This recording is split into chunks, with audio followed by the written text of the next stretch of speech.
your host, Anna Faris.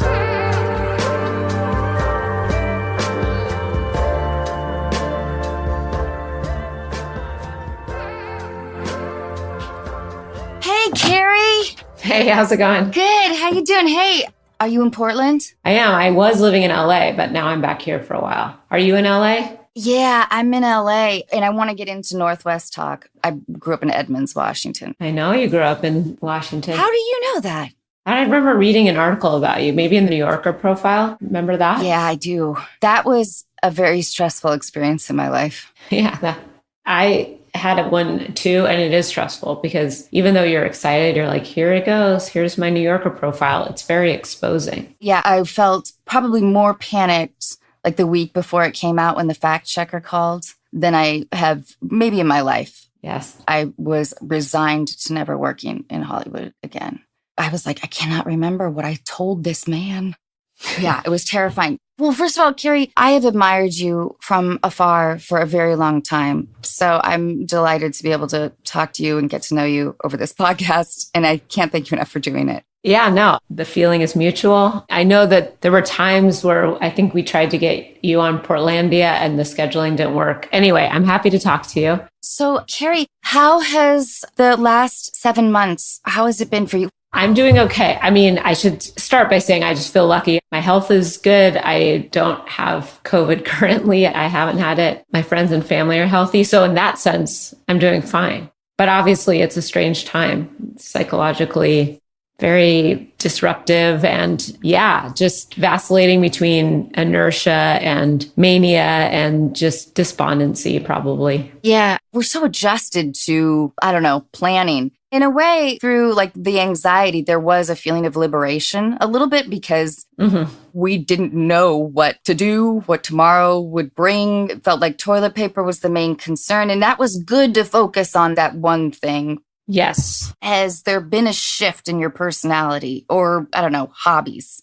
Both, I think. One is just the embracing of stillness. I am kind of a nomad, so I like to travel and be out in the world, and then I like to miss home and sort of have home be something that I'm looking forward to getting back to, and then I'm there for a little while and leave again. It kind of had to reconstitute things like on a cellular level. It'd just be like, no, you're not going anywhere. Like I haven't been on a plane since March 2nd. Yeah. I've just learned how to sort of embrace the not doing, I guess. It's a way of being in the present. And I have been doing things, but just in a context. Like sometimes I think you can trick your brain, like just the movement is a thing. Like, no, I'm not really moving around that much. I'm just have to figure out ways of like expanding these parameters in my own like house or city. And then, yes, I've become a better cook. Do you cook? I do.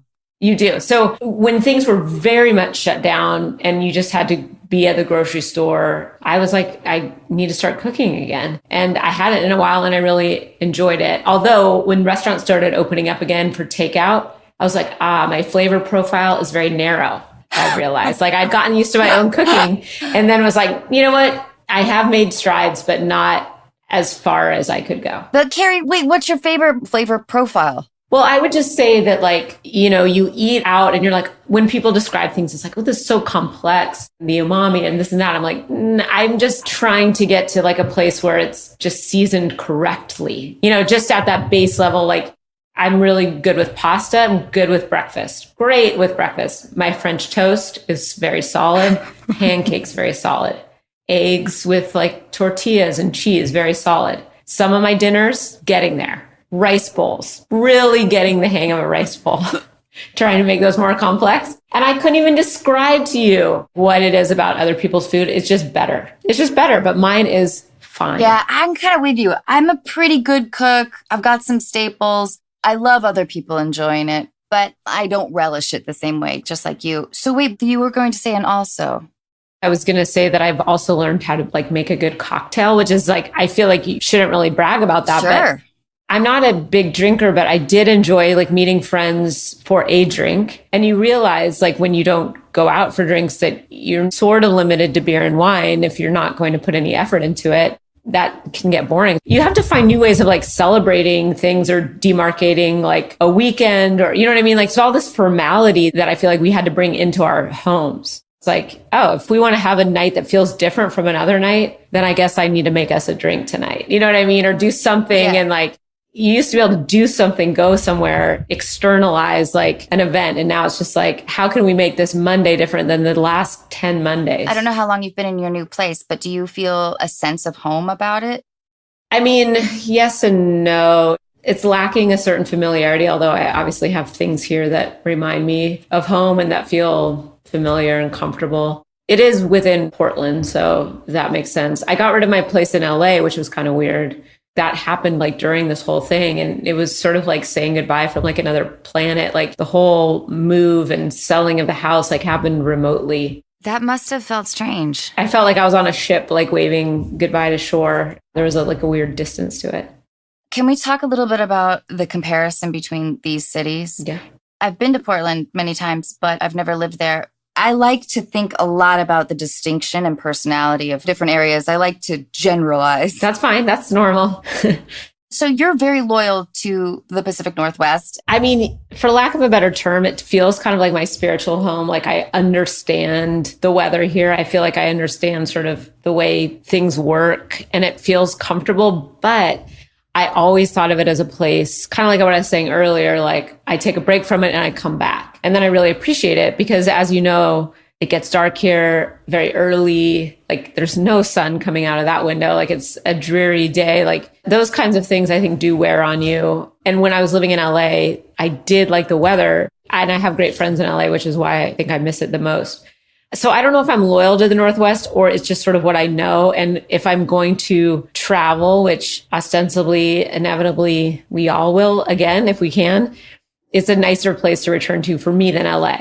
Like it's quieter. I like to walk around. Like I can bicycle, like those kind of things I like, but I don't want to be anywhere full time. I'm kind of restless in that way, but I do like it as home. Seattle is a different story. I grew up outside Seattle. It's a very weird place. I don't really recognize it.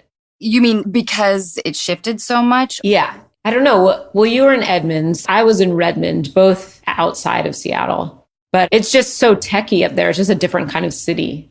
I thought of it as a little quieter, a little like outside the sort of spectrum of the mainstream. And now it just feels different. But I have a lot of friends up there that still love it, but they've all been pushed out. Oh, yeah, I'm sure. But Carrie, can we go through a little bit of like your teen years into college a little bit? Sure. Okay. Yeah. Wait, where did you go to college? I went to University of Washington. Yeah. Right there in Seattle. Yeah. It was too big of a school for me. It was huge. Yeah. Yeah. I went for a guy. We were dating. Classic. I know. A classic reason to go to college. Man. And you guys are still together, right? Of course. You're like, he's my fiance. We've gotten married a couple times. It's third time's a charm. That stuff always works out. Okay. So here's what I read. So when you started playing guitar, well, maybe you started before, but you started taking lessons with, and forgive me, I don't know how to pronounce his last name, Jeremy Enoch. Yeah. Mm-hmm. From Sunny Day Real Estate. Mm-hmm. And that was at 15? Yes. That was at 15. Okay. As a person who's never successfully played an instrument. Okay. Can you describe your attraction to music in general? Well, probably, I mean, I think you're a little bit younger than me, but similar era. The angry times. Yeah. But before that, I was, definitely like 80s and early 90s, like MTV, pop music, loved all that stuff. And then I think as I was transitioning into, adolescence, I remember starting to realize that I was not fitting in as well with the mainstream kids, high school at the time. I don't even know what high school is like now, but there was a lot of like cliques then, things were just seemed like less sort of tolerant. It was so compartmentalized. And so I started kind of like hanging out with, they were called bat cavers. Yeah. It was before the word like alternative. It was pre-Nirvana. So like Nirvana sort of made it like okay. Like it was like, oh, now everyone's sort of like alternative. But all the weirdo kids had to hang out together. That's what they called our drama club. Bat cavers? Yeah, we were the bat cavers. I wonder if that was like a Northwest term because I don't know anyone else that knows this term, but it was like the goths. I'm shocked. I know. Yeah. So it was the bat cavers. So we hung out. And anyway, so those kids listened to, punk music and indie music. And there was something that just matched what I was like feeling in those songs. All the kind of cliche stuff. It was angsty. It was emotional. It was messy. And I just really was drawn to it. And then some of my friends were playing, mostly guys, but some girls too were singing or playing guitar, drums. And it just felt like a way of being around people. Just like when you're doing like theater as a kid, like half of it is just being able to hang out with people and share something kind of emotional and a little more vulnerable and raw than you get to in other areas of your life. That process is very intriguing to me, I guess, the solitude of actually getting good. Yeah, I think it was just really the first thing that allowed me to express myself in a way that had felt foreign or a hurdle for me. And it was like, I liked writing. So it was a way of writing in a way that just felt more immediate because I could put lyrics to a song. My early stuff, I mean, it was pretty bad, but luckily that music, there was something, especially at the time, where there was like this ethos of like sort of anti-professionalism, especially in like punk, which was very helpful at the time because it just meant that you didn't have to wait until you were at a certain level to get out and perform. It was like, oh, you guys have been a band for a couple of weeks or you've been playing for a few weeks, go play a show. That was kind of in the water then. And that was a nice thing about being outside of like LA or New York, where like there was a sheen or polish. The Northwest, it was very, all the scenes in the US, the music scenes, you know, were not about the polish or the sheen, but about like the feeling. Can I read your Wikipedia quote? Oh, Do you mind? What if it's... It's beautiful. Okay. Music has always been my constant, my salvation. It's cliche to write that, but it's true. From dancing around to Michael Jackson and Madonna as a kid, to having my mind blown by the first sounds of punk and indie rock, to getting to play my own songs and have people listen, music is what got me through. Over the years, music put a weapon in my hand and words in my mouth. It backed me up and shielded me. It shook me and scared me and showed me the way. Music opened me up to living and being free and feeling. That's beautiful, Carrie. Thanks. I relate to that through acting a bit. I enjoy escaping through a character, you know, and using a character in someone else's words to express myself. That's what I really relate to with that quote, the empowerment of sort of disappearing through another form of expression.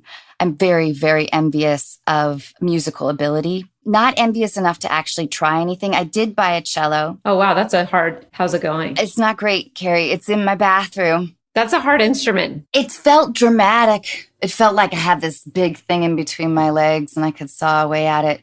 It hasn't gone very well. Do you have an instrument that you would love to master overall? Oh, gosh. Actually, yeah. I mean, something like violin or like the saxophone. I feel like it would be like a brass instrument or maybe a wood. You would make a cool saxophone player. So what was your high school experience like? I feel like in high school, I was so partially formed. I was such a follower and pretty shy. And I think not very assertive. Because I remember going to college and all of my professors would say, you need to speak up more in class. I would get very nervous, which is weird because now I can perform on stage or in front of people and not be nervous. But I could not raise my hand to just give a comment about anything. And so I think in high school, I was still like that too, just very understated, just not wanting any attention in school. At home, I think I just came home and just tortured the rest of my family with performances. I'm always trying to understand how high school affected me. I had like a C- social status. Yeah, same. Theater felt so much more fulfilling, and school was, I think I recognized at a young age that it was just the time to pass, and I was really excited to get out of Washington. Would I have ever seen you in a play at the Seattle Children's Theater or at the Seattle Rep? Did you see Arthur Miller's Danger Memory? No. No. I did not. Oh, all right. Did you see Heidi? Oh. Or To Kill a Mockingbird? I might have seen Heidi. My parents had season tickets to the Rep. No. And often my dad especially would not go, so I would get to go with my mom to the Rep, which I did really enjoy. I saw Hedda Gabler there, which was very shocking to have a gun go off. I was like, oh my God. That's amazing of your parents, though. Were they really supportive of your musical ambition? No. What do you mean? I mean, they were supportive, but I think they thought, my dad especially put a huge premium on education and sort of being a pragmatist about things. So when I went to college, I think he wanted to make sure that whatever I was doing was a means to an end and it was practical in terms of, making a living. And I think it wasn't until I had started playing music and it was kind of doing okay. There were like markers, like you get a certain thing and suddenly your parents are like, aha, okay, now like, I'm sure for my parents, it was like Time magazine or something they could tell like their parents or their friends, and their friends would be like, yes, Time magazine, like just something like that. Then I think my dad was like, okay, I guess this is okay. They want me to be happy. I think it was just like a concern of like, you're going down this path that's very uncertain. And of course, everyone learns later is all the paths are uncertain. Just, I think art sometimes seems more uncertain to parents who have traditional jobs. And then you went to Western Washington first and then to Evergreen. Yeah. Were you happier at Evergreen? For our listeners who don't know, Evergreen is a school where you design your own curriculum. And it's a great school from my impression, right? It is. I think it's become more mainstream, but definitely at the time, which was like the 90s, it was fully an alternative kind of education, like Hampshire College in New York, like experiential, qualitative grades. There's no actual like number. It was like the dream. And it definitely defined a type. Like if you grew up in the 90s in Washington State, the Evergreen College has a very specific, image. Yeah, it definitely was more like hippied out than I ever dipped into. There's definitely that element. Like I said, I think it's gotten a little more mainstream, but for sure, I don't think my parents were super excited about Evergreen because it's hard to sort of explain to people. But now it's, I guess, a little more normal. Now college is only accessible to some people anyway, but I think it's like there's a lot of people that are choosing not to go to college anyway. Like it's very vague whether college is even worth it for people, especially if you're going to just be in student debt for the rest of your life. I know. I don't think anybody for, 25 years has asked me in any kind of job, like... Where did you go to school? What were your grades in college? Yeah. Yes, exactly. I was always a 3.4 kind of student, which is kind of hard to decipher, like what that means in terms of drive or intelligence. It's kind of where I was too, yeah. Slightly higher than my social status, yes, but still pretty vague. I'm not great with like standardized like testing and that kind of stuff. But I did also think about graduate school. Like for me, like I just felt like I was figuring it out for a long time. So at Evergreen is when you formed Sleater-Kinney. Yes, I formed Sleater-Kinney with my friend and bandmate, Corin Tucker, who had also gone to Evergreen. I think she had graduated by the time we formed the band. Is the guitar in your background a favorite? In fact, I just noticed it's kind of a new guitar and it's like one of the only things in the room. It's a Fender Jazzmaster. It's beautiful. It's like a blue, which is one of my favorite colors. But I brought it in here because it's new and because I thought, oh, well, maybe I need to sort of like get to know it. Getting to know it, meaning simply playing it. But that idea is strange to me because I've never played an instrument. But now that you say it, it must mean that every guitar or every instrument has its own feel, like a car. Yeah, exactly. Like, what does the neck feel like? Is it smooth? Is it like, you can adjust things, like you can adjust the bridge and that adjusts the action, like how far the strings are off the neck. But they do have different feels. Like even if you adjust the action, like the necks feel different, the frets feel different, the weight of it feels different. And I don't know, sometimes I'll get like a different effects pedal, like for guitar, that's like distortion or flange or chorus or any number of things. You're not going to reinvent the wheel just because you have a new sound, but sometimes it allows you to hear something in a different way. It's like the English language or something. Like we know that there's only a certain amount of words and sure, we can put together sentences that are unique all the time, but sometimes like you just have to refresh that and just be reminded that there's new things to write. Like when you look at a blank page, and the same with guitar, like I just want to get a feel for it because maybe I'll write something new on it because it just feels different. It feels novel, which is rare. I love it that you're kind of like smiling through this as though you enjoy the process. Of course you must enjoy the process.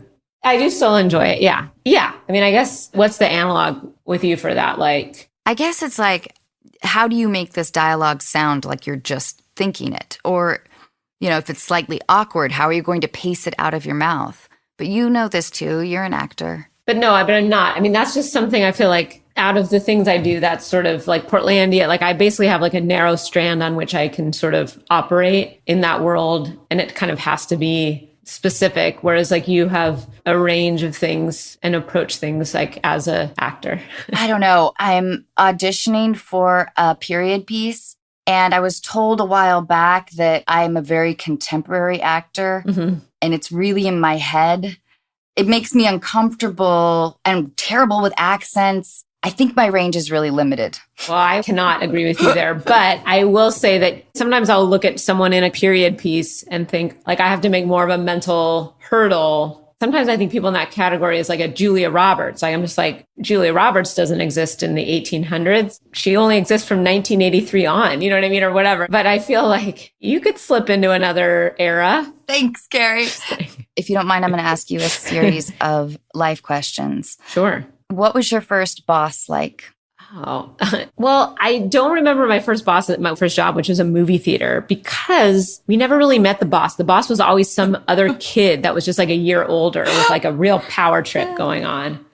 But my boss after that was a woman that worked at Crown Books, which used to be like a chain, like a book chain. Do you remember Crown? Yeah. Yeah. Which one? It was in Olympia. I was 18. This was my job after high school. And she did not like me because I did not read all those like mass market fiction books. And she was like, how can you possibly sell a book if you're not reading, you know, F is for right. filth or whatever those novels are, like Sue Grafton or whomever. Like I just didn't read that stuff. And so she was very harsh. But you know what? I probably was a real pill. So. Do you have a favorite movie or TV show that you watch on rainy days? Okay. Moonstruck. Oh, that's a great one. I love that movie. I could watch that all the time. I find it very uplifting. It's funny. It's very heartening. And yeah, it's so well written. And then I don't know about if I have a TV show that I watch on rainy days. I feel like rainy days to me are more like movies or rewatching things. Maybe The Office. I feel like I can just bring up like seasons 1 through 4 of the US Office and pretty much enjoy it every time. Carrie, I've asked that question to a lot of our guests, and most of them are in LA. So as I realize asking you about a rainy day movie. Like, what do you watch every day in the winter in Portland? It's fine. It still works. Okay. On what occasion do you lie? Oh, to not hurt someone. But I think a true lie like can be nefarious and have bigger consequences. But if somebody is asking me about something and it's just going to be easier to say like, no, I do like this food. I think this tastes great. I think that's not hurting them. Like, yes, if they were a professional chef or they were going out for a job and I didn't like the food, but I feel like sometimes that kind of lie of just not disrupting life, I think those are okay. Where do you envision yourself at age 73? Oh gosh. If I'm alive, I would like to be out in the country somewhere. I really would love to live a little farther out from a city. I have some animals. Like what kind of animals? Well, I already have 2 dogs. I think I would add horses, goats. All right. Yeah. Maybe a 3rd dog, a barn cat. But yeah, like out with my family and people I love, just on a little bit of property. Nothing crazy, but just a little more space, I think. If you could live anywhere in the world for a year, where would it be? Probably France. In Paris? I would love to live in Paris for a year, I think. Yeah. Paris feels very unknowable to me. Same, but I think in a way that like a year there would be nice to just get a sense of it. Like every time I go there, I feel really in awe of it. It just seems like a great world city. Yeah. What's the best advice you've been given? Probably to not overthink things. Do you remember who gave it to you? I do. It was actually Lorne Michaels. He was the executive producer of Portlandia. That is jarring coming from him. I know. Like one of the most intimidating people in the world. But he does have sage advice. And, you know, obviously there's a lot of ageism in all industries. And there's definitely times where I think we can honestly say like people have aged out or people's ideas are no longer relevant or we've heard from them so much and let's let someone else in the room. That's all true. But one thing I really admire about people who have done anything for a long time is they've just rode out these vicissitudes. They've rode out these ups and downs and phases and all that stuff. So they just have this perspective of just not worrying about certain things that we all get really caught up in, whether it's work or other things, you know? And I think a lot of us overthink things. And I think about that a lot, not really just with work, but just it takes you out of the present. You know what I mean? It just, you get so stuck in something. I'm just like, why am I stuck here in this mental space? Just move on. I love that. What's a trait you dislike in others? Possessiveness. Oh, interesting. I don't even know. No, it is interesting because a lot of people will talk about arrogance or selfishness or deception, but possessiveness of something else, possessiveness over creative material. I guess now that like we're elucidating on it, it feels like a form of selfishness, like a form of sort of like lack of generosity about space in a room and like a dynamic. I think I'm just like wary of when I feel like people are sort of like controlling, I guess. But there's sort of a selfishness about being like possessive or controlling of ideas and other people. I find that very toxic. That makes sense. I'm trying to think what the more fundamental trait of that is. I ultimately guess it's selfishness. I think selfishness does really bother me, that lack of like graciousness and generosity. So maybe I'll just say selfishness, and possessiveness is an offshoot of that, because I just prefer people to be thoughtful. I even have another one that bugs me the most. What? Lack of self-awareness. That like overrides everything. When people just don't have the ability to say like, I made a mistake, or like, I can't own this. I find that really tricky because it kind of just excuses everything. You're like, oh, okay. You don't know yourself. You haven't done the work enough to sort of be able to like come to the table with like who you are in an honest way. Carrie, I'm worried that I may fall into that category. Well, we all do sometimes. And let's be honest, like usually traits that we abhor in other people are things that we see and feel in ourselves sometimes. Yeah. Well, I was about to ask you, what is a trait you dislike in yourself? Oh, I would say indecisiveness. Look, I just changed my answer on the last thing. I mean, I'm already going to beat myself up over that. And indecisiveness, I think, is like an extension of, I don't know if it's insecurity or just people pleasing. Sometimes I feel like I'm too worried about pleasing. I don't like that in myself. I don't like that in myself at all. Yeah, I have that same quality, although I think that it's dissipating a little bit as I get older. Same, which is great. Not caring, caring about things that matter and like putting everything else into the periphery, I think is really important. And then it allows you to give more to the people who really actually care about you. Carrie, what qualities do you look for in a romantic partner? Honesty, sense of humor, kindness, and just for them to be passionate about something, ideally something that I like too, but, you know, and intelligence. Yeah. What's a skill or a talent, and for the sake of this, maybe outside of music, that you would love to master?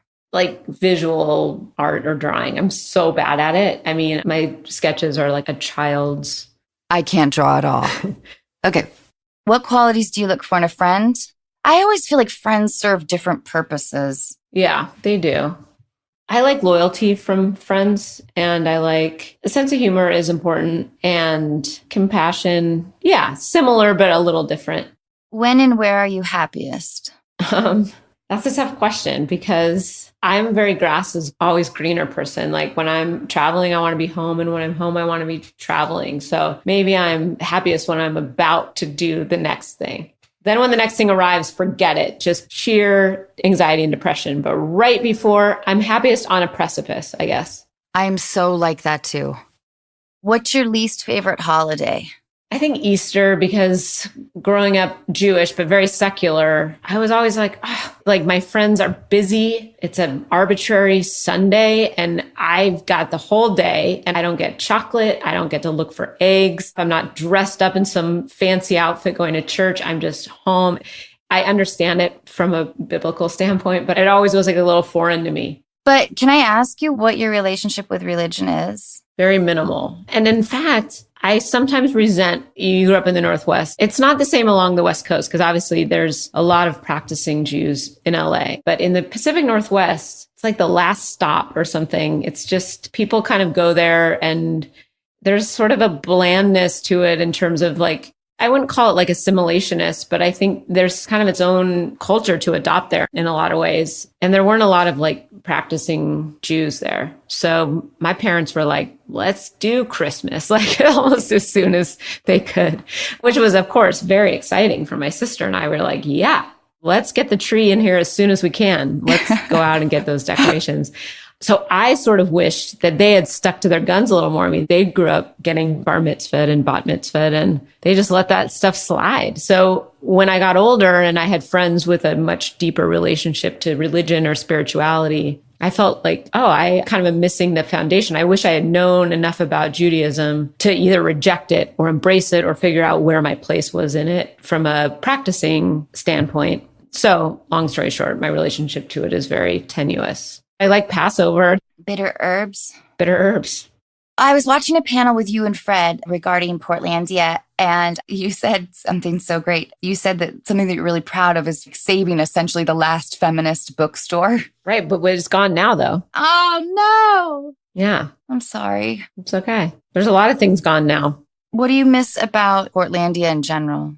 I miss the writers. I miss being in a writer's room with people who I really respect and admire and getting to do that for weeks on end. And also immersing myself in the city. We didn't have stages, so we shot on location. That is so great. That was such an interesting way of being in the city, seeing parts of it I would never get to see otherwise. I think also it's one of those things where when you're doing it, you know, you were on a show for a very long time too. Like you're thinking about the work and you're thinking about the things that are hard. I mean, you're enjoying it. You don't take it for granted, but like you don't realize until it's over, like how lucky it is to get to do anything past like 2 years or 3 years. You know, it's so rare. Yeah.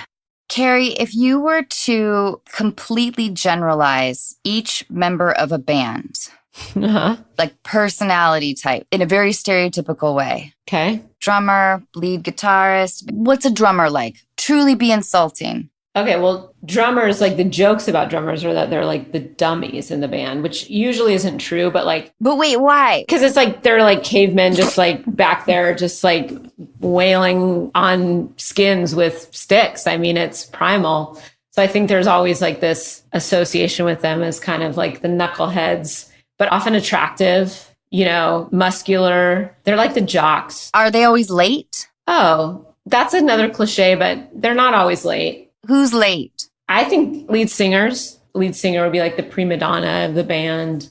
The guitarist would be like the kind of secretly wanting more attention than the singer because they feel like they're the ones that are like doing the heavy lifting actually. They wish that like, oh, the audience would pay attention to them. Why are they looking at the singer? I wrote this song. If it wasn't for this great riff. So if those two are fighting and everyone's like waiting for them to shut the fuck up so like rehearsal can continue, what's the bassist up to at this point? Yeah, they're just holding down the fort over there. Slow and steady. That's the rhythm section. If you were 23, I would definitely encourage you to date the bass player. Really? I always thought that was like the person to avoid. Why? And listen, I mean, the kinds of cliches and generalizations we're making are like based on probably like Led Zeppelin, and we should have progressed past that. But I think those like stereotypes are very cemented for bands. I don't know. You're right. The bass player also could be like the secret kind of serial killer. I feel like it seems like the safety. Yes. But then it's like the thing where it turns out like really dark shit, right? Yeah, truly, Carrie, I know nothing. I was going to start this out because I know that you interviewed musicians and wrote for, what was the magazine called? Oh, The Believer. Yeah. I was going to ask you if you could help guide me in what questions you'd like to be asked regarding music. But okay, stay away from the bass player. Like, yeah, you could date the keyboard player. You could date a backup singer. You could date the percussionist. But if you were 23, you just want to date the lead singer. That's what everyone wanted to date. I do have a list of people, and it's exclusively for men because in my limited imagination, I feel like men potentially fall prey to identity with their career a little bit more, at least in my world. Mm-hmm. But number one is magician, and number two is musician, with the exception of a classical musician. But it cannot be like first chair violinist or something. It can't be that. Are these people that you should always avoid dating? Yeah. Well, yes, a magician, 100%. Totally right. Would I date a magician? No. No. And I feel like it's okay. I mean, one thing if I was 20 and ruling that out, but I think in my 40s, I can tell you with a lot of clarity that's not going to happen. Listen, there's a whole category for actors as well. Yes. Or like, say I'm older and I find myself single and I go on a cruise, once we get the vaccine and there's a magician on the cruise. Oh, yeah. All right. Right? Yeah. He might tell you the secrets. That seems fun. Yeah. Yeah. Who would you invite to your dream dinner party? Okay. James Baldwin and Dorothy Parker, just for the intellect and humor. And then I would like throw in like a Gilda Radner. I mean, she's gone now, but like a comedian, Carol Burnett. That's a good list. For what historical figure would you start a fan club? Yeah, good question. I couldn't answer this one. I mean, that's a lot of work. That's a lot of work. I mean, I feel like historical figures have a fan club just by being historical figures, the fact that we even know about them. But like, I always think it's weird when I remember a friend of mine sent me a photo from like a gay pride parade and someone had held up like a sign of like iconic and inspirational bisexuals and Anne Frank was on there. And I was like, now Anne Frank, bless her, was a child. You know what I mean? Like, and maybe they're inferring something from her diaries, but I was like, it always feels weird to sort of pull somebody from the past into like a present day context and then to kind of worship them.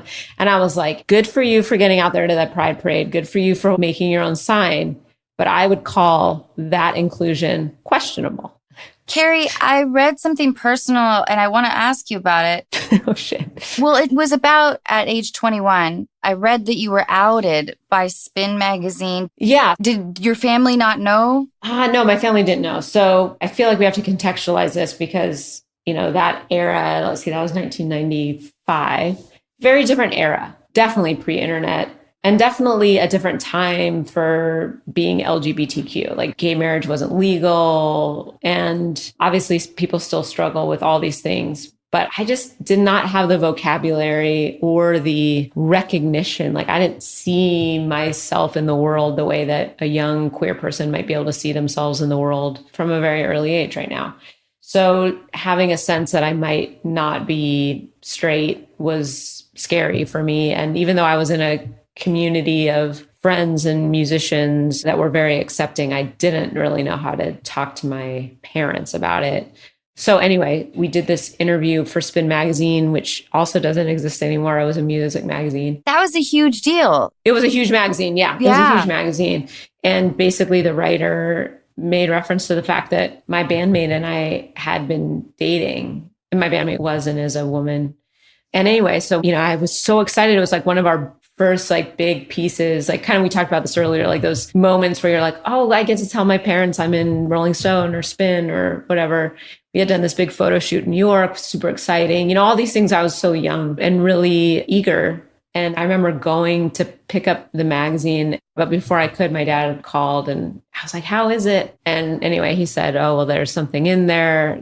You want to talk about it. And yeah, it was really hard because I just felt like the agency was taken away from me to be able to determine like when and how I presented that information to my family or to the world. And I think instead of helping me move forward, it kind of put me back a few steps, made me hesitant and shy. And I think I've instead just had a lot of internalized homophobia for a long time. I think I just didn't want to talk about it. I'm still a private person, but I definitely felt more shame than I needed to, I think, because of that. And I think that it's unfortunate that a cool piece in Spin magazine, at age 21, sort of the emotional memory, I imagine, is kind of now hinged with that other feeling, probably with your dad, like how defining, because people like me ask you things like that too. No, it's totally fine. It was so long ago.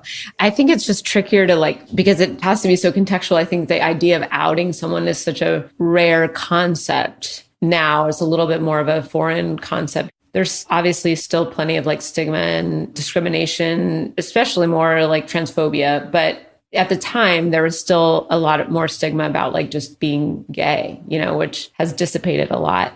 So it was very fraught. Yeah. What is your greatest extravagance? Probably just convenience. I'm just addicted to convenience the way most of us are. That feels extravagant to me, just hitting buttons to get food or hitting buttons to get clothes. I mean, it is extravagant. Just anything's extravagant because people live such disparate lives. But I'm not buying like cars or yachts, expensive shoes, but just it does feel extravagant. Just the level of like convenience that I've become accustomed to is very strange. And it's kind of worse with the pandemic because obviously those are the people that have actually done really well, like Amazon and all those places. Like they're just like, convenience. Welcome to our world. But it feels extravagant and indulgent to me in a way that I hope to come back from a little bit. One reason I liked living in Portland pre-pandemic and one reason I moved back here is because it is easier, I think, to avoid some of that easy kind of convenience, extravagance of just like one button and then everything shows up. I'm like, oh, it's fine to walk somewhere and buy groceries, or it's fine to do this or that. Like, I like the experiential. Do you consider yourself a solitary person, like on a scale of 1 to 10? Yeah, I'm definitely an introvert. And I have learned that compared to other people, I can be pretty solitary without suffering too much. I'd put me at an 8 or 9. Wait, did you watch the show Alone by chance? Yes. Because that's what I realized. No, I wouldn't survive a night out there. But that's more than alone. That's like alone. And also like you're hunting your own food. Yeah, that would be a mental challenge I don't think I would succeed at. Yeah. Wait, you put on a sweatshirt or sweater? I did. Is it cold? Yeah. But in general, I like feeling cozy even if it's hot. Yeah, me too. My least favorite sensation is being cold. That's your least favorite sensation? Physical sensation. I hate being cold. What about pain? Cold is pain to me. What's the coldest you've ever been? I don't know. I blocked it out. I just hate it so much. But pain is terrible too. So death by fire is preferable than death by freezing? Yes. Carrie, do you have a greatest or great regret? I don't think I have a biggest regret. I think I try not to live like that. I think it's easy to get stuck or into kind of like circular thinking. Yeah. I mean, obviously, I feel like there's things I could have done better. There's ways I could have moved through the world that were kinder, more generous. But I feel like there's not one thing that I think I wish I could undo that. I think things happen for a reason. And I think apologies are important. I think you can move through the world and make mistakes and own up to them. And you don't have to necessarily regret them. But I think you can take accountability for them and move forward. I consider myself pretty good at apologizing. I don't have an issue with it. Even if it feels slightly unjust, I think getting older helps as well. I have some regrets with some of my performances. Oh, right. Yeah, I hadn't thought like that. You know what I mean? Like there are definitely some things that I think I could have finessed better. I shudder when I think about hosting SNL. I feel like that's the kind of show that everyone, maybe not everyone, but I feel like 95% of people who hosted probably are just like, I should have done this or I wish I had gone that way. But the rest of us just were like, that was great. I feel like it shaved a decade off of my life. Oh, God. I can't imagine. I mean, that's like walking a high wire. What was your living arrangement like when you first lived on your own? I moved in between Western Washington and Evergreen. So my dad was very disappointed. He was like, great, you're a college dropout. And I was like, no, I'm transferring schools. But yes, technically, I have left one college and I'll be going to another. So he was like, you're not moving back home. You get a job. And it was like kind of the harshest because he's kind of a softie. He was mad. I moved back home to Redmond for like a second. And then my dad was like, please get a job. You're not just sticking around here until you go to Evergreen. So I got a crappy job as a telemarketer in Seattle in the U District.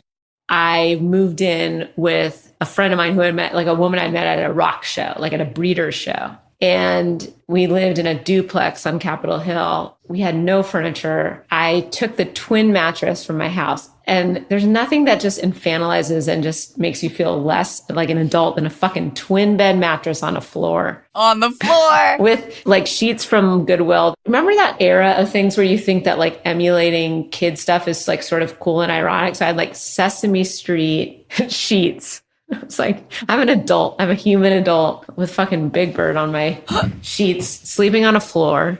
And I remember we were so clueless that we decided to make blueberry muffins. Like we never cooked. I mean, we obviously did because we didn't eat out, but I don't remember what we cooked. But I thought like, oh, we're going to bake. That's very adult. And we didn't bother to check the expiration date on the milk. So, Oh, God. and then I probably ate like 5 or 6 blueberry muffins and was sick for days. So that's really what I associate, just a carpeted house or duplex with a twin bed on the floor and bad muffins. And at that time, Capitol Hill, I haven't been there in years, but in the 90s, Capitol Hill was gritty, seems like the obvious word. Yeah, we lived in a really like shit duplex. And I also remember a stray cat. Like we found a stray cat and I did that thing where I just was like, hey, Dad, can you take this cat?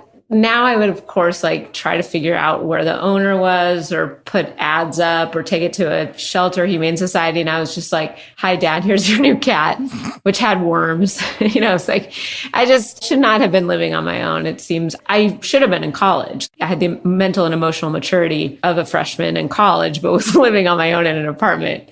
I usually ask, in one word, how would you like to be remembered? But I'm thinking about revising it to just how would you like to be remembered? Oh, but one word. I like the parameters of one word. Okay, good. Decent. Just decent is fine. Decent. Yeah, she was decent.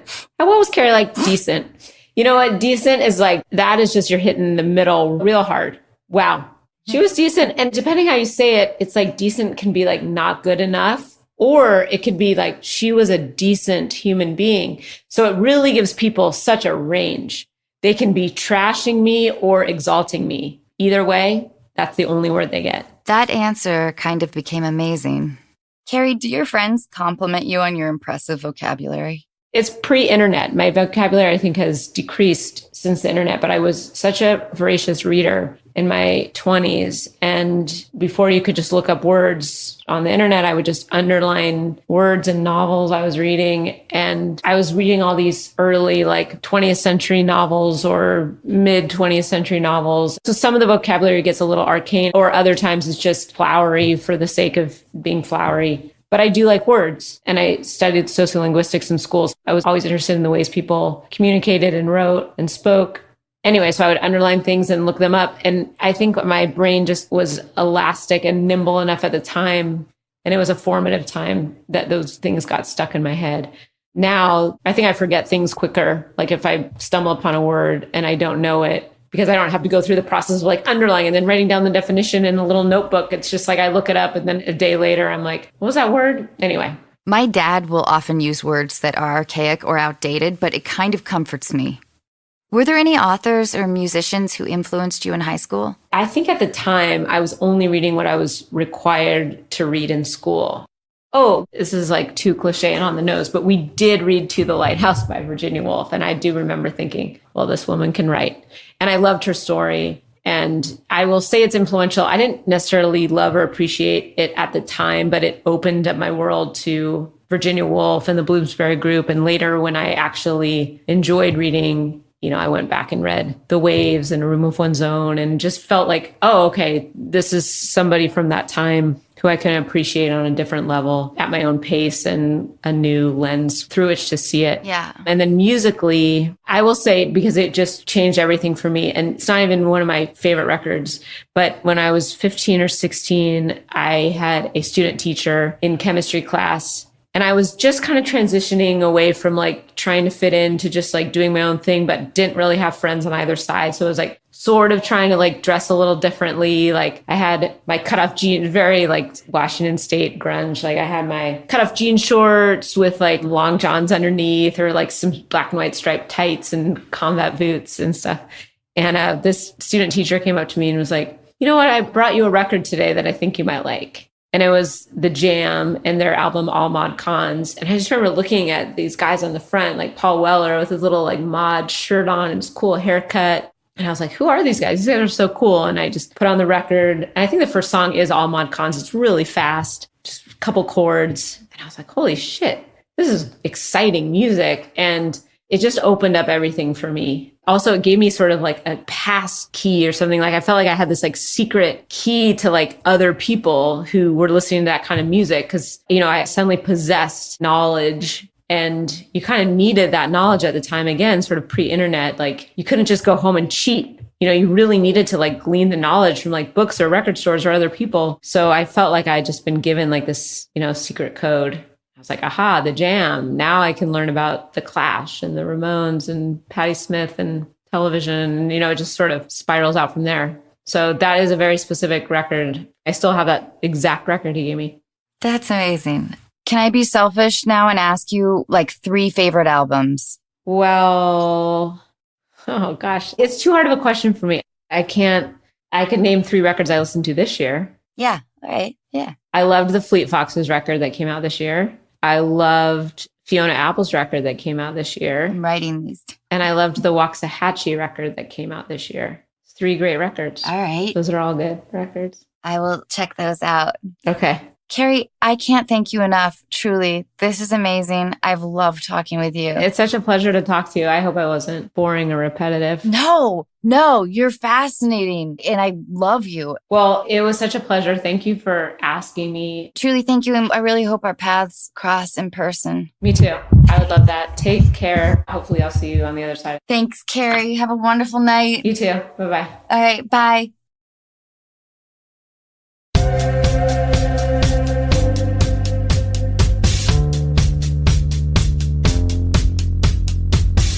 Hey everyone, I'm excited to welcome Dr. Emily Morse as Unqualified's newest guest expert. Dr. Emily is a doctor of human sexuality, author, and host of the extremely popular Sex with Emily podcast. She also has a brand new masterclass on sex and communication, which, as you'll find out, she knows a lot about. You can learn more about Dr. Emily Morse and our other experts by visiting our website, unqualified.com. Hi, Dr. Emily. Hi. Thank you so much for doing this. Should we call Sarah? Let's do it. Hello. Hi, Sarah. Hello. How are you? Well, pretty good. Sarah, I wanted to introduce you to Dr. Emily Morse, who's here with us today. Dr. Emily is a doctor of human sexuality and the host of the Sex with Emily podcast. Hi, Sarah. Hi. Thank you for having me on. I'm so excited to speak with you and just get any tips I can from you both. Sarah, will you tell us what's going on? So my dilemma is that for my husband and I, our sexual experiences, they tend to stop when he has an orgasm, and that just ends the whole experience. And he's always disappointed and really apologetic when it's over, quote unquote over. So I told him that our sex doesn't have to revolve around him having an orgasm and that it doesn't need to end there. And so he asked me what he could do for me after he's finished. And I told him an example is to go down on me, but now I feel like it's too forced and not as sexy, and that he just feels obligated to get me off after he's done. So I just really want to improve this for both of us. I want him to enjoy his orgasms and not feel so bad about it. And I want to have orgasms in a sexy environment and not in like a obligated transactional manner. Sarah, can I ask you a quick question? How long have you been married? About 1.5 years. So it's still a relatively new marriage. How old are you, Sarah? I am 28. And your husband, he's the same age? Yes. Okay. So just so you know, this is a very common scenario. You're young, you've been together 1.5 years. I'm going to guess that maybe you haven't had a ton of conversations about sex, maybe even outside the bedroom, about what you're into and what turned you on. I'm very open about sex and I initiate conversations like that, but I think he just feels too shy about talking about what turns him on and all that. So he's just kind of dismissive. Mm-hmm. Okay. Well, here's the good news is that there's a lot of room for you guys to explore right now and to learn about each other because, what I see so much with couples is that it's just a lack of sex education. This isn't even your problem or your husband's fault. It's comprehensive sex ed is not really available anywhere, definitely not in the States. So what he's got to, understand is about this thing that we like to call the orgasm gap. Women, we just require foreplay to be turned on, get our brains on board for sex, and then we'll be ready. So I totally understand. You're like, well, if it's obligatory oral, then why would I even, it seems like it's already past the fact. So it sounds to me like there has to be a little bit of communication. Do you know maybe what it's about, like his upbringing? Was it culturally not safe to talk about sex? We've had a lot of conversations about this in particular, and I think I just got frustrated because I told him a few nights ago, like, oh, I've said this to you many times, so I don't know why nothing is changing. So I just think that he needs some more help, like specific. Well, you know what's interesting here too, Sarah? I feel like your conversations about sex are really stressful, probably to both of you guys. I mean, this is the thing. It's having these conversations and also being patient with him and saying, and I always recommend that we have these conversations outside the bedroom when you guys are just hanging out. Maybe you're relaxing. Maybe you're going on a walk. You're doing something where you're feeling connected, making dinner together. And then you just say like this. I always say the things to remember are timing, tone, and turf. So the turf Oh my God, is that's brilliant. outside the bedroom. Okay. Like we often think, oh, I should have this conversation in the bedroom because sex just happened. If we were cooking, we'd have it in the kitchen. We wouldn't talk a recipe. It's very different. And then your tone is light and curious. And then, the timing is just when you're relaxed. So you're hanging out. You just say, you know what? I would love to kind of start a conversation about our sex life and what we're both into. And I know that we've talked about it, and this is really uncomfortable for me too. I've never had these conversations, but we've agreed to be life partners. And I think we can both agree we want to be great lovers to each other. Would you be willing to go on a journey with me where we can both explore and learn and educate ourselves? Because what I'm hearing is that he doesn't know. And the reason why I said this is common is because most of us don't come from environments where we talked about sex, where it was okay, where our parents were talking about it, our friends were. So I just want to give you permission to understand that this is a starting point. And would you feel comfortable kind of opening up that with him, Sarah, saying let's just kind of talk about it?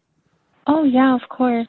Okay. I never heard that before, like talking outside the bedroom. That makes more sense because I always start these conversations, when I'm like very frustrated. So I bet that my tone isn't great. Yeah, well, exactly. So you know how it is when we say to our partner, you never do, you never take the trash out. It's so hard because automatically when you say you never to someone, they're on the defensive. But if you're like, you know what? I know that I've talked to you in the past about my desires in the bedroom, and I feel that maybe I haven't done it in a way that's really kind and that maybe it made you feel bad. Let's start over. Let's just say we're going to explore each other together. And this is when it's like he's not expecting it because it's not after he already feels like he maybe let you down, in the bedroom again. And so that's really what it is. And then it's an ongoing conversation. Sarah, it sounds like you guys are doing foreplay after he's orgasmed. Is it difficult for him to not come quickly?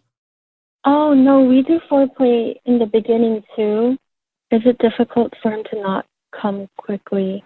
Well, I just wonder if he can get hard again or if it takes him a long time to get hard again after he's come. Oh, yeah, he's like one and done. He can't get hard again afterwards. Okay. After he's come. And sometimes he will get hard and then during foreplay he gets soft and then he can't get hard again. So yeah, I think he's in his head a lot maybe. Yeah. Or I am too. Yeah, we all are. See, this is why it's like if we talk about it, then we're in our heads less. Listen, we are all humans. We're going to be in our heads. So the other thing that might be interesting to explore with him is this whole notion of she comes first. It's a great book written by Dr. Ian Kerner, and I recommend it to a lot of men who are just getting to understand female body and pleasure. And you guys could even read it together. And so the whole concept is, he pleases you first. He gets you going. And I understand that maybe he won't have his erection, but you guys are 28 years old. Maybe you go down on him again, grab some lube, grab a toy, tease him. It's like, it's not so finite. Maybe it went down, but I have a feeling that your sexy self and your connection with him, it would come back. And then you would feel good knowing that you already got there. Maybe you have an orgasm or you're really turned on. It's just kind of reframing the paradigm. I think, Dr. Emily, you've really touched on something that it seems to me, Sarah, that your conversations and your relationship with sex is kind of stressful right now and is framed in this negative, highly pressurized situation.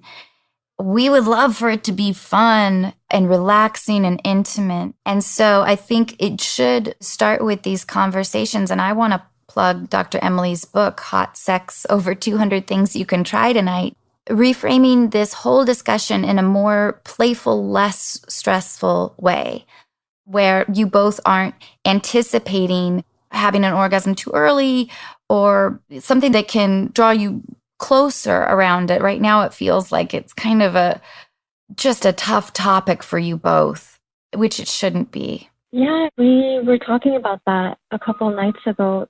It's been a lot less exploring each other and more like about, okay, who got to come this time, you know? Okay.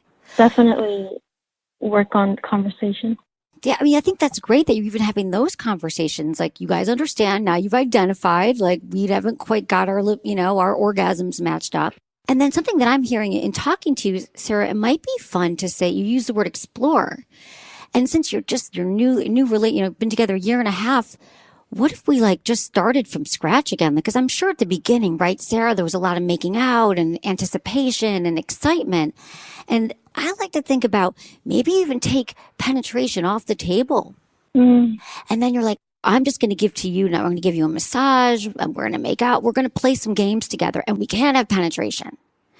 And then you'll get to learn, what is his arousal like? What turns you on? And it's playful and it's fun and it's novel, something new you can explore together.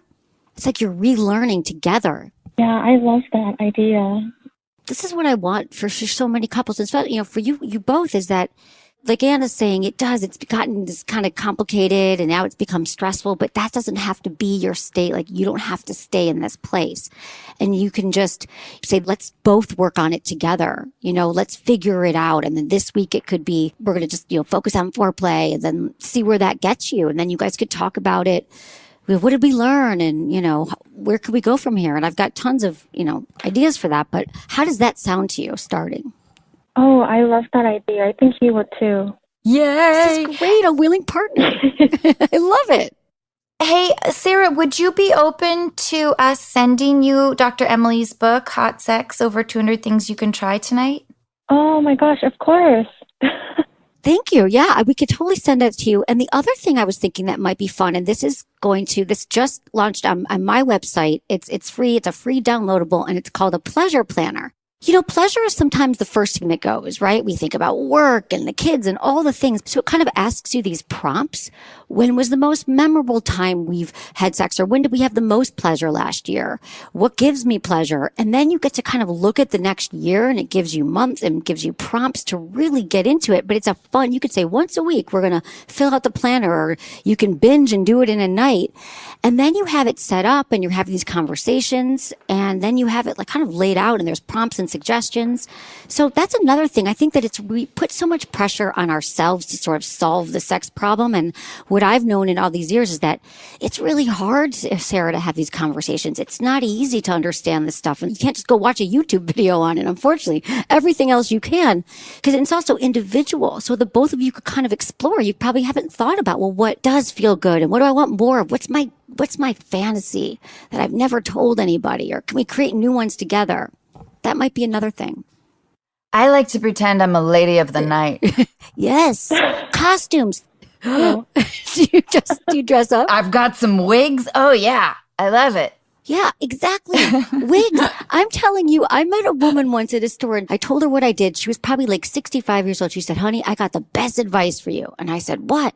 She said, wigs. Get a whole closet of wigs because then you show up and it sounds silly, but you can show up as an alter ego if you have some insecurities, not this woman in the blue wig. She doesn't have, it's playful. That's why we want to make it fun for you guys. Not this, we got to sit down and plan our pleasure. But, Dr. Emily, I'm really close to my parents. We never talked about sex. So I had a very slow and jarring, well, no, it wasn't slow. I had a jarring introduction, I think, to sex, which is probably pretty typical though. And that has been one of the great things about getting older. I'm 44 now. I feel so much more comfortable, of course, talking about sex and being sexual than I did in my 20s. I wish that I had felt more comfortable then. I didn't either. I mean, I didn't tell my 30s. I started doing my podcast in my 30s because I was like, I've never talked about sex. And so that's why I want to give you permission, because it sounds like you've chosen each other, you know, to be each other's partners, Sarah. And the cool thing is that you can recognize that maybe culturally where we grew up, it wasn't accepted. Maybe there were some messages in the home that were more shame-based or fear-based. And then the two of you, Sarah, get to decide, these were our messages around sex. You know, how about this? I grew up thinking, oh, men should just know how to please me. They just went off to a secret school and they learned everything. And so it's sort of a little bit of unlearning, recognizing that maybe the messages about sex aren't true anymore. Let's make our own decisions about what sex means to us. And then this is a journey you get to go on in your relationship. You know, because most of us, I'm telling you, like not just Anna, not just myself, I would say, yeah, Sarah, it sounds like you and your partner, even if our parents were cool with it, they still weren't talking like what I'm talking about. And that's my mission, is to get everyone to talk about it. Sex like they're talking about the weather, because there's so much suffering around it. And it's okay to talk about it. It actually improves your life, your health. Sarah, in your letter, you say that your husband does feel a lot of pressure and guilt, which probably doesn't help. Yeah, I think that a part of that comes from our conversations about the differences in our sex drives. So I have a much higher sex drive than he does, and he knows that. So I think that pressure lowered his sex drive even more, you know? I think there's a lot of pressure on men. Yeah, it's really common. And just so you know, in every relationship, Sarah, just to understand that there is a high desire partner and a lower desire partner. Unfortunately, they don't typically match up, 2 high desires and 2 low desires. So just know that it's very common. It's not addressed in our society very much. No. Because I feel like I've been the high desire partner in most of my past relationships, and I kind of associated it with rejection. Yeah, we think, oh, what did I do? Or am I not sexy enough every time they don't want to have sex? And so it's a mind trick. This is also, I mean, this is what's going to be fun for you, Sarah. See, this makes me excited that you're even calling. Like, it's so brave for you to call into the show right now, because, well, not only is it helping everyone else, but most importantly, you to realize that, like, it's okay that you're a higher desire and he's a lower desire. And that's something to think about. When are we most in the mood? When you're having these conversations that I encourage you to have often with him, have him think about it, because he's probably never thought about it. He's like, well, it's typically after a workout, right? Or maybe it's when I have less stress with work, or it's the weekends. And well, this might not sound sexy to many people, is that scheduling it, sort of having an idea. And I used to say, oh God, sounds so boring. I got to look at my calendar and be like, dry cleaning, sex. And you can also pivot and say, okay, Saturday night, it's going to happen. And then you get to get in your body and what makes me feel sexy, and maybe masturbate, please yourself. And then he knows it's happening, and maybe there's a little bit of playing and foreplay, and you just start to understand who you are together. Like, what works for both of you? What does get him going? What gets you in the most mood? And then how do we match that up? Sarah, does your husband, is he good at bringing you to orgasm? He is. It's just been a little off. And I think because of the conversations we've been having together, and maybe I just didn't have the right tone. I know his love language is words of affirmation, and he likes to be praised and all that. So maybe I think I just didn't come off the right way in those conversations, maybe. I love, Sarah, that you know his love language. Because now when you have that conversation, when you're in the kitchen or having dinner, you want to do the compliment sandwich, right? Do you know about that, Sarah, where you lead with like some really hot moment, or what you find really sexy about him, some stuff he's done in the bedroom that are fabulous. You could say, God, last time we had sex, when you were kissing my neck, that felt so good. Or I loved when you went down on me. I've been thinking about that all week. The middle part of the sandwich is when you say, and I thought it would be really cool if we could start sort of talking about what you're into as well, and when you want to have sex, so we can make this, you know. And then the last part is like, so because I know we want to be great lovers to each other, right? So it's that positive, because people who have words as affirmation as their love language, our egos get involved with sex and it's a problem. But to know that he disappointed you, he believes, or he's not adding up, or he's not measuring up to what you want, just to kind of keep reinforcing it. We're in it together, and it is tone. And you didn't do anything wrong, but now we're learning. I think we can turn this around. You know, like, baby, I love your. Yeah, exactly. It could be whatever you love about him. Make a list. You could write him a note. These are all the things I love about you. Sarah, remember how I was saying that I grew up in a household that didn't talk about sex, and now my parents are listening to my podcast more frequently? Yeah. I am interested in the pressure that men put on themselves in this particular arena. They really do. I mean, it's like they grow up thinking, I have to lead with sex. I have to know what to do. And there's a lot of pressure. And then there's also the notion that men want it all the time. So when they don't, they just feel less than. So yeah, there's just a lot of pressure. There's so much pressure for men. You're right. And like telling him you understand that. He wants to be a wonderful husband and he wants to understand your body. And you'd be like, babe, we haven't even scratched the surface yet. We can have so much fun, Yeah. You get my book, you'll flip it around. You'll be like, look at this position, or we could try this. And then I just think often with sex, we don't know what's on the menu. We don't even know where to go. Like, what is even possible? We know penetrative sex, which is focused on the male orgasm, which is also in your email, Sarah. That's what you talk about. And that's really all we mostly see. It's a part of thinking, okay, well, what else? We could just give each other massages or make out and that could be arousing. You know what I mean? It's like anything's possible. This is slightly off topic, but I have a friend who doesn't like doggy style because she thinks it's disrespectful and she wants her husband to look at her face. And it just makes me think that there is societal pressure there too. I've heard that as well because it feels less intimate. So I understand your friend. And then I also understand it can feel great. Yeah, it feels pretty good. Right, exactly. And so what I'm thinking is like for your friend, it's like there's ways to work around it too, but we don't have to solve doggy style, but it's just that it's that we all get to taste what's on the menu and think, do I like this position? Do I not? And I would say, Sarah, you probably don't even know yet because you haven't explored it all together. So now you get to figure it out, but we are also different. And that's also the challenge is that, Anna, if you didn't know more about sex and have this show and all the things, all the life you lived, you might think, oh shit, yeah, I better not do the doggy style anymore. But we're all different. You put 100 women in a room and you ask them all what they liked, like maybe half would like doggy, half wouldn't, half would, it's just, this is it. So that's why it's an invitation to say, what is possible? What positions do I like? What don't? I mean, do you know, Sarah? So I want to know, if you had to tell us right now, what is like a position or something that's really turned you on the most with your husband? Could you name like your hottest sexual movie, as we call it? Was there a moment that you just like, oh yeah, that was amazing? I don't know what name of the position is. Oh, it could just be anything. Like, yeah. Like when he's sitting down and I'm on top facing away from him. Oh, nice. That's hot. Yeah, reverse cowgirl. Oh, okay. But when he's sitting up is a twist to it. Like if he's sitting on the bed or on a chair. So you probably like that because, tell me what it is about that position. I think because we get to that position maybe 3 moves in. And I don't know. I think because he has full access to my upper body. Yes. In that position. Okay. Yeah.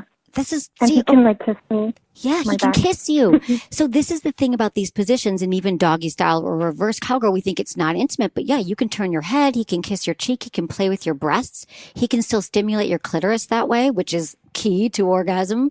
That's why penetrative sex doesn't work. So, I love that you know this. So what would be fun is you could even lead and say, I keep thinking about that time I was on your lap and you feel so great that you're behind me and you have access and I can feel your arms and you put you know what I mean? Just play. And then that becomes a visual of what you're into. So now it's like he can be thinking, oh, well, Sarah likes this. Let's try to move into that position again. And then you could ask him. This is why it's like a fact-finding mission. Like it's saying, well, what was your most memorable time? Wow, we both like that. I had no idea you liked the time when when you spanked me. That felt so great. Or when I dressed up. And so this is just why you guys have the information. It's just a matter of giving each other permission to explore it together without shaming and without blaming and letting him know how much you love him and you care about your sex life and that if you've ever offended him in that way, you don't mean to. And that's why it's like a clean slate of a judgment-free, shame-free zone. Right. Sarah, I'm weirdly excited for you. I am too. Like restructuring their sex life into this exciting adventure. An adventure. It should be an adventure. I want that for everybody. Pleasure is our birthright. We all deserve, and right now, especially, we deserve to understand this. It's like we all could have incredible intimacy and sex and not have it so centered on the male orgasm. And it's a process of learning and unlearning. But I think mostly if you think, well, what does feel the most good to me and what feels good to you, babe? And it's just that tone. Sarah, it's kind of like we're in this. Sarah, I love what Dr. Emily said about like the compliment sandwich and the continual reinforcement, because the idea that he feels guilt and frustration. And with enough reassurance and positivity and like compliments, and you can shift that framework in his head so it won't be stressful for him. Yeah, I'm so excited to share all this with him. He's actually in the other room, and he's like, this is good that you're talking to them because we need advice. This is so great. Good. I love it that you told him, too, that you wrote in and that you're having this conversation. And my podcast, a lot of couples listen to it together, and whether it's my podcast or something else, but it's about educating yourself, taking it outside of you guys, just the two of you, finding more stimuli, more things to educate, to understand and unlearn and relearn. And get some wigs, Sarah. Get some wigs. They're really fun. I love that he's outside there and he's ready for it. He's ready to hear. Oh, yeah. You're going to have a good day. It's going to be a good afternoon. Thank you both so much. This was really good to hear, especially about the tone part and the compliment sandwich. I think that's what you called it, and the no penetration experiment. So we're going to try all of that. Timing, tone, and turf. Just remember, what's my tone? Yeah. I love that, timing, tone, and turf. Sarah, I want to thank you for sharing with us, because I know that we'll get a lot of feedback from our listeners. A lot of people, of course, experience all of these sexual issues, and you were kind enough to share yours. And I just know people will find it really helpful. So thank you very much. Oh, thank you, Sarah. All right, Sarah, go hop on him. All right. Oh, wait, no, wait a week. Hey, Sarah, have a wonderful rest of your day. Oh, thank you. You too. Thanks. Bye, Sarah. Bye. Bye. Dr. Emily, thank you so much. Thanks for having me. Goodbye, Dr. Emily. Bye.